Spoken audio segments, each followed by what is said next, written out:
So I'm all loaded up. We're going to Roy, Utah this week. It's 1,488 miles, so 1,500 miles one way. Got 2 new straps this week on the DOT side, of course, scale side. Anyway, everything's all hooked up. We're ready to go. I didn't show you guys loading this time. Figured I'd spare that this week, but we'll try to get some footage along the way. See how it goes. Wyoming and all that's usually kind of windy, so we're gonna try to miss that if we can. I got lumber on here. That's for another project I got going today. But anyway, that's it. That's the setup for this week. It's really light this week. Not really light, but this one is 35.67, and the other one is 41.53. So, you know, that gives you an idea of, you know, what sometimes people look at these and think that they're probably really heavy, you know, but it's not too bad. So anyway, I'll get back with you when we get on the road. We're at TA Porter, Indiana. Somebody asked about fuel discounts. So here it's $4.04 a gallon, but using the fuel discount from work, it's $3.03. So along the route is it gets a little cheaper as we go, so it gets down to like $2.90 out in Nebraska or Wyoming. So what I'll do is I'll just put like 60 or 75 gallons in, and that'll get me out there, and then that'll also, you know, yeah, I could fill it all the way up here, put in 110 gallons or whatever, but every time you put in 60 gallons, you get like a shower point or whatever. So I try to build those up because, you know, it's nice not to have to pay for a shower. They're like, it's like 18 bucks to take a shower out here. So anyway, I'm gonna get this fueled up the rest of the way and we'll hit the road. Yeah, so the fuel discount thing, I put in the 75 gallons, we saved like $1 a gallon, so we saved 75 bucks. Plus, you want to use your points cards for all the different fuel stations because, I mean, you're buying fuel all the time, so, you know, you can get showers and parking, and there's other things on there like free drinks with so many gallons, and, you know, it's kind of a pain in the butt to keep up with that stuff, but when you're out here on the road, you're spending money, you might as well try to save something, you know. And then the other thing I was going to talk about was, you know, every time you stop and get fuel, take that time to walk around your truck and check things out. You know, look at your straps, look at your lights, your tires, all that kind of stuff. Look under your truck, you know, take a quick glance, make sure you're not leaking all over the place, you know, or whatever. But I know for me here lately, I've been dealing with lights. It's like every week at the different light, it seems like. I think it's just, you know, the age of my, you know, I'm at 318,000 miles on the truck, and the trailer's close to it, so just the, you know, I've just been using it so long, all the lights are starting to go. But anyway, that's it for now. We're about to go through Chicago, so get off here and talk to you guys, see what's up next. So I forgot to mention earlier that it's Sunday morning. We took off on Sunday morning about 9 o'clock, and doing that because my son has teacher conferences on Thursday. So we're going to try to make this trip to Roy, Utah and back. It's about 3,000 miles round trip. So this will be a good test to see how many miles you can go in a day, and, you know, how far you can get, I guess. But anyway, the traffic's decent right now, so we're also a lot lighter this week. We're like 7,600 pounds is what the campers weigh, so we're currently getting 10.6 on the mileage, so be able to run a little faster this week. Hopefully knock this out. Hopefully we can find some cars that make some sense to bring back. Won't add too much time to my trip. So it's Tuesday morning, about 9 o'clock. We're just leaving the truck stop. We made it to Grand Island, Nebraska last night. This place is called Bosman, something like that. Anyway, if you make it here from Goshen, It's about 718 miles, something like that.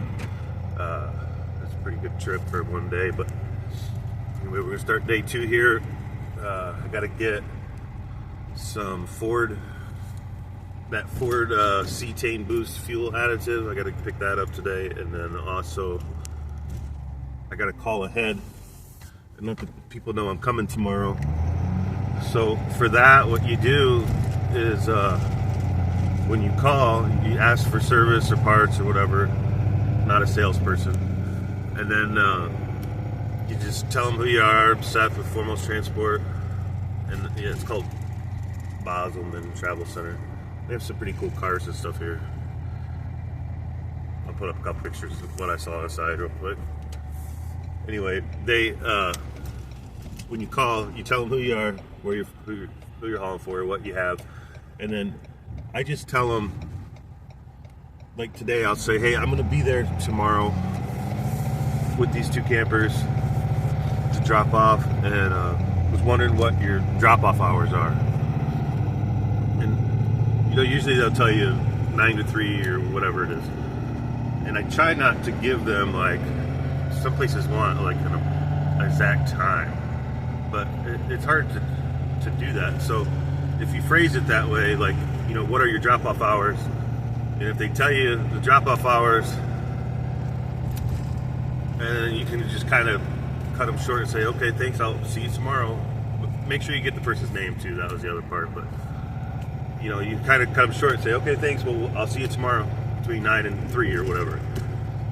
And if they don't say, like, well, we want to know exactly what time, you can get away with that. But some places are, kind of picky about that. They want to know, like, you're going to be here at 9 or 10 or 9:15. It's like, it's hard to tell somebody when you're 740 miles away, like, yeah, I'm going to be there tomorrow at 9:30. It's hard. It doesn't work that way. But anyway, that's my rant. So yeah, we're going to go to Ford this morning, get some cetane boost. I usually buy that local, and I left on Sunday. I wasn't able to get it. But anyway, jumping on 80 here. Gonna drive to Cheyenne, Wyoming, and that's kind of why we started later today. Is the wind's pretty good over there right now. It's, I think, around 25 mile an hour, and it's supposed to start dropping off this afternoon. So Cheyenne, Wyoming is about 5 hours away. And so I figure I'll get to there. If I need to wait an hour or something, before, for the wind, maybe I'll jump through a shower, just something like, shower, lunch, and then take back off again. It's not worth driving a 26, 27 mile an hour headwind. It just eats your fuel. We're already down to 8.6 from yesterday. I think it was like 20 mile an hour wind, headwind. So anyway, currently in Sidney, Nebraska. It's 12 o'clock in the afternoon, and the winds are like 25 miles an hour with gusts more than that. And up the road, like in Wyoming, it's even worse. Like Cheyenne, Wyoming, it's like 40 mile an hour gusts, 60 mile an hour gusts. So we're gonna sit here for a couple hours, reevaluate. I have like 6.5 hours of drive time left, so I'm trying to decide, do I take a 10-hour break right now and start driving at 10 o'clock tonight, or do I wait a couple hours, drive for 6 more hours, so we gotta see. But I'm going to, we're at a Love's, so I'm gonna take a shower, which I don't have points for Love's. It's the one place I don't have points. Usually TA or Flying J or Pilot is where I usually have fuel discounts and I get points, but luck be, we're at a Love's. So anyway, I'm gonna take a shower, eat some food, maybe take a little nap, hang out, and see what the weather looks like in a couple hours. So we're back on the road. We stopped for 3 hours, a little over 3 hours, waited for the wind. It's down to 19 miles an hour and dropping pretty quick. Like in the next hour, it's gonna be down to 14, and it just continues down. So we're going. We're only going 55, 56 miles an hour. I just didn't want to do a full 10-hour stop right there, and then I would have been starting at 10 o'clock tonight, driving all night. Yeah. Anyway, did get a shower, did get some food. Had to wait for just a little over an hour for a shower. That's kind of the thing that happens sometimes. Sometimes it goes really fast. I was only number 2 in line, but there was nobody cleaning them. And they were training somebody at the register and blah, blah, blah. Yeah. Finally, a manager came out, stepped in to be a cashier, I guess, so that they could go clean the showers. But anyway, so no nap. I thought I was going to take a nap. Instead, I stood there holding my bag, looking like an idiot, waiting for a shower. But anyway, so we're going to drive to Cheyenne, Wyoming. It's about 100 miles. I'm going to get there and reassess the weather a little bit. It's supposed to be dropping there too, so it should be good to just keep going, but I will be double checking it. Can't trust the weatherman. These semis out here, they don't seem to mind the weather. It seems like they're passing me at 70 miles an hour, but anyway, I'll get back with you guys. I'll try to record something besides me talking.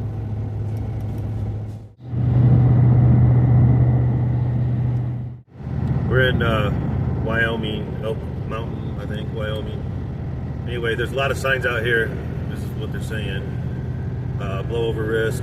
I-80's closed to all camper vehicles under 20,000 pounds. We're like 24.5, something like that. So last night when I got into Wyoming, it was restricted to anything under 40,000 pounds.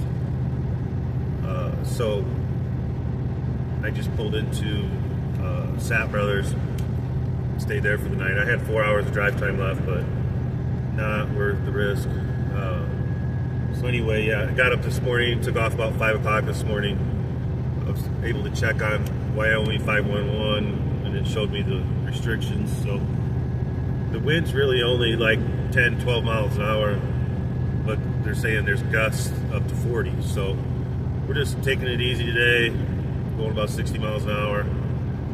Trying to get to Roy, Utah, hoping to deliver around 12 o'clock today. If you've never been out here in Wyoming, it's pretty wide open. You ever feel like there's people everywhere? Just come out here. It's beautiful. It's a nice drive. I'll try to get some better video when the sun comes up all the way here.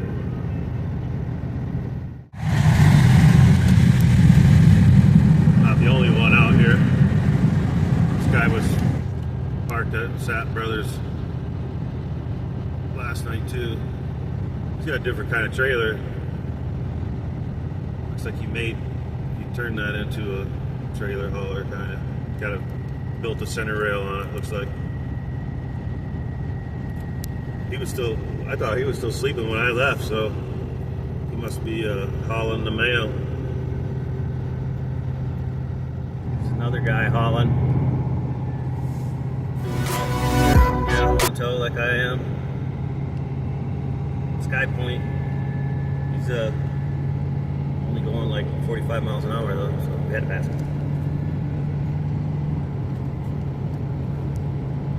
The wind's down to like 7 miles an hour now, so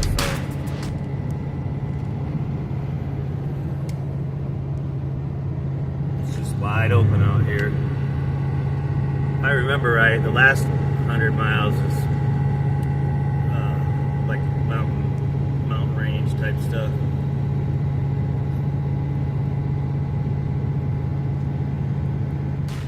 We're in Crown Point, Wyoming, the rest area. Every time I get out, I always check my lights and straps and all that. Anyway, we got, I think, 3 hours to go or something like that to deliver.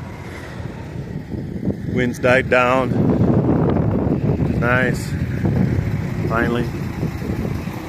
trying to book a truck coming back. I tried to get 2 vans. I don't know, they flagged something about storage payment. And now I'm trying to get this truck, and they're waiting for payment from the customer. So it's always a battle.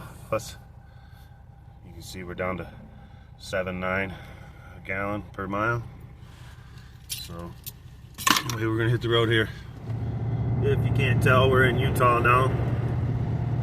Got about 45 miles to go. It's Tuesday afternoon. We're gonna get there like 12:15 on their lunch break. So anyway, I figured I'd show you guys a little scenery.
We got a big load out here in Wyoming.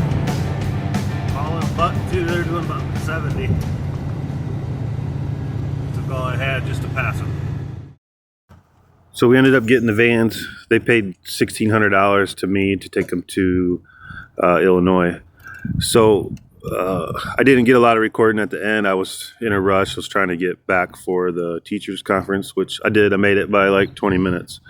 So the total that we made for this trip was like $3,800 from the campers, $16 from the vans, and after fuel we ended up with $4,200.